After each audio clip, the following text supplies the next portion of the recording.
최근 논란의 중심에 서 있는 최동석 인사혁신처장 이야기로 이어갑니다. 연일 놀라운 과거 발언이 쏟아지는 가운데 이번에는 급기야 위안부 피해 할머니에게까지 막말을 내뱉었던 사실이 확인됐습니다. 원조 친명계 민주당 김영진 의원마저도 우려가 상당하다라는 의견을 냈습니다만 결국 대통령실은 아랑곳하지 않고 어제 최 처장에게 임명장까지 전달했습니다. 정치권 일각에서는 앞으로가 더 걱정이다라는 우려가 나오고 있는데요. 이번에는 앞서 말씀드린 대로 막말의 대상이 다른 사람도 아닌 위안부 피해자 할머니들이었다는 점에서 더 충격적입니다. 먼저 어떤 상황에서 논란성 발언이 튀어나온 건지 위안부 피해자 할머니인 이용수 할머니의 목소리부터 한번 확인해 보겠습니다. 전국의 할머니들로 위에가 그 돈을 내는 겁니다. 모금을 내는 건데 이것은 전국 할머니들한테 쓰는 게 아니고 도대체 어디 쓰는지 쓰는 적이 없습니다. 지금은 무슨 권리로 위안부 피해자를 만두의 고용으로 사용했습니다. 속이고 이용하고 재주는 고매하고 돈은 떼살림 받아먹었습니다. 자, 기억하시죠? 2020년 5년 전 일이었습니다. 위안부 피해 할머니인 이용수 할머니가 이 더불어민주당 윤미향 의원의 횡령 의혹을 제기한 건데 그때 엄청난 파장이 있었고 결국 수사 결과 혐의가 인정돼서 윤미향 의원은 물론 의원의 임기를 다 마무리 짓긴 했습니다만 대법원에서 유죄 확정 판결을 받았던 바로 그 사건입니다. 그런데 이때 당시에 최동석 처장이 이용수 할머니에게 이렇게 얘기를 한 게 최근에 확인이 새롭게 됐습니다. 저희 TV조선의 단독 보도였는데요. 피해자라고 해서 절대 선일 수는 없다.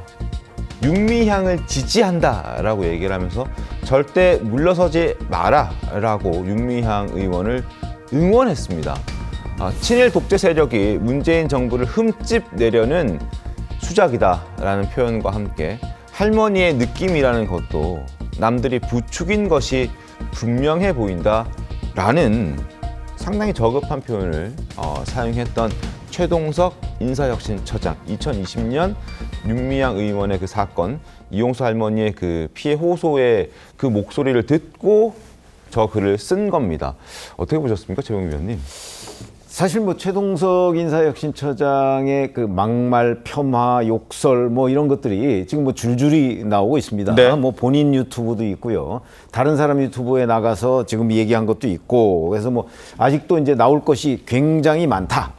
뭐 이렇게 이제 판단은 되는데 그 하나하나가 정말 치명적입니다. 그래서 뭐 이런 경우는 이제 위안부 할머니에 대한 그 이른바 2차, 3차 가해성 발언이라고 우리가 충분히 얘기를 할 수가 있는 거고요. 네. 특히 당시에 문재인 전 대통령은 피해자 중심주의라는 식으로 이런 사건들을 보고 있었어요. 그런데 뭐 피해자라고 다 옳은 게 아니다. 뭐 이렇게 얘기를 해버리면 네. 그러면 이 사건에 관해서 그동안 윤미향 의원 사건, 횡령 사건에 대해서 법원이 판단해 온 거는 도대체 또 뭐가 되는 것이고 그러니까요. 아무리 특정인을 감싼다고 할지라도 그 감싸는 거에 사실관계는 분명히 우리가 따져보고 나서 의견으로서 본인이 감싸고 있는 건 모르겠지만 네.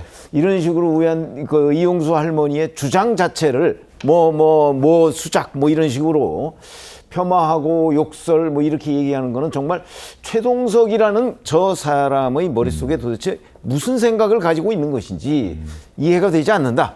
그 또 하나 이해되지 않는 거는 저렇게 수많은 여러 가지의 막말과 욕설과 이런 것들이 지금 그 드러나고 있는데도 네네. 여전히 인사혁신처장 75만 그 공무원들의 인사를 좌지우지하는 인사혁신처장으로 활동하고 있다는 사실. 그것도 이해가 되지 않는다. 이렇게 말씀드립니다. 그러니까요. 이게 지금 피해자라고 해서 모두가 다 선은 아니다라고 했던 저 말. 물론 뭐 이게 양은경 변호사님 2차 가해 아닙니까? 어떻게 봐야 됩니까? 그거 정말 2차 가해죠. 사실 윤미향 의원이 어떻게 보면은 의원이 되기 전에 오랫동안 위안부를 위한 활동을 해온 것으로 어떤 명성을 얻은 사람 아니에요. 그런데 그렇죠. 그 어떤 윤미향 의원이 열정을 쏟아왔던 그 대상인 위안부 할머니가 아니 그게 아니다. 그동안에 이런저런 돈들을 횡령했고 우린 제대로 지원도 못 받다라고 폭로를 한 거잖아요. 그러면은 그 시점에 제일 먼저 확인했어야 되는 거는 그야말로 사실관계거든요. 실제로 그런 일이 있었는지. 그런데 그 부분에 대해서는 전혀 접근도 안 된 상태에서 뭐 피해자라고 다 선이 아니다. 네. 그러면서 이거는 어떻게 보면은 일종의 프레임에 의한 그 윤미향 뭐 모욕주기 이런 식으로 어떤 프레임을 씌우는 거는 그야말로 진짜 2차 가해이고 그 윤미향 의원이 어떻게 보면 평생 해왔던 그런 위안부 운동에 대한 모독이 될 수도 있는 거죠. 그러니까 근데 최동석 인사혁신처장의 어떤 이런 2차 가해성 발언이 이번이 처음은 아닙니다. 다들 기억하실 텐데 박원순 전 시장의 성추행 사건 때 기획된 사건이라고 주장을 했었고요. 그리고 한 신문에 기고한 내용을 보면 피해자와 가해자가 바뀌었다고 해서 당시에 또 피해자에게 2차 가해성 논란이 있기도 했었습니다. 또 이 부분을 최근 국회에서 따져 묻는 의원과의 대답하는 과정에서도 또 부적절한 목소리가 나오기도 했었는데 그때 모습 다시 한번 보겠습니다. 그 박원순 전 시장님 성 문제 관련해서도 네. 피해자와 가해자가 완전히 바뀌었다라고 말씀하신 적 있습니까? 그 오래된 얘기라 정확하게 신문에 난 거는 제가 봤습니다. 피해자가 꽃뱀 같은 사람이다 이런 표현도 쓰셨어요? 그거는 제가 그렇게 썼는지는 기억이 나지 않는데 하여튼 신문에 났기 때문에 그것을 직원들이 저에게 알려줘서 제 SNS에다가 이제 사과의 말씀을 드렸습니다. 그러니까 사과의 말씀을 하신 거는 네. 그건 사실로 인정을 하셨다는 뜻인가요? 얘기한 것으로 생각됩니다. 도대체 어떤 연유로 인사혁신처장으로 임명되셨는지는 제가 잘 모르겠습니다만 적어도 이 발언만으로 보면 정말 너무너무 부적절하신 발언들을 많이 하셨습니다.